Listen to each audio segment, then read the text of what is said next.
Hi guys, now is February 15, 2026 Sundays. Happy weekend to everybody. Guys, sa video kong to, ipiplex ko na naman tong jersey short ko guys, oh. Yan. Ang ganda kasi ng accent nito, ang ganda ng design. Hindi siya print, tinahi siya tapos patching siya, mga patches, oh. May pocket siya sa side na to at sa side din dito guys. Dalawa ang pocket ito. Tapos may free siya na lanyard. Yung lanyard niya may aluminum or stainless guys, oh. Ang purpose ng lanyard guys, pampahigpit. Yan. Di ba?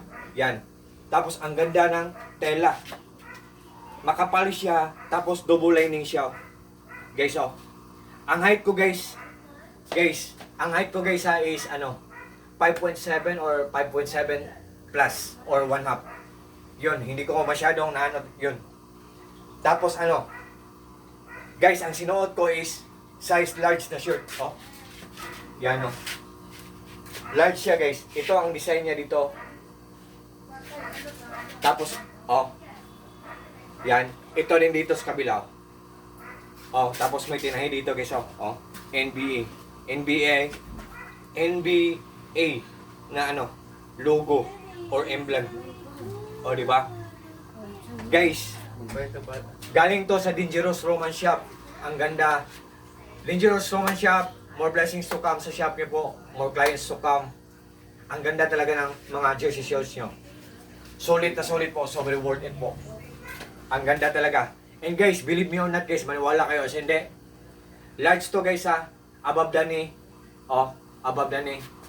Guys, believe me or not guys.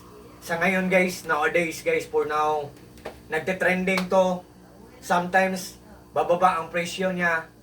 Tapos swerte kayo kung makatiming kayo. Sometimes din, all of the sudden or suddenly, tataas ang price niya. Tapos, walang stock. So, kung walang stock, mag-antay tayo.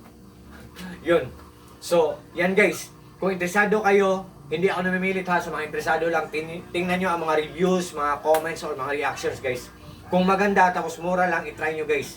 Ibigay nyo sa lolo nyo, sa papa nyo, kung anong tawag nyo, daddy or tatay, sa mga brothers nyo, sa mga titos nyo, sa nephews nyo, kasi sa pamangkin nyo. Kasi meron ding size na medium nito. Large kasi itong sa akin guys. Yan. Large itong sa akin. So, sa mga friends din nyo guys. Yan. So, guys, to all my friends guys, especially na po sa palaging nag-order sa mga products ko, sa links ko. Thank you so much po sa trust po, sa suporta. Ingat po tayong lahat guys. Peace, good evening, bye-bye. God bless ating lahat or God bless us all and that's all.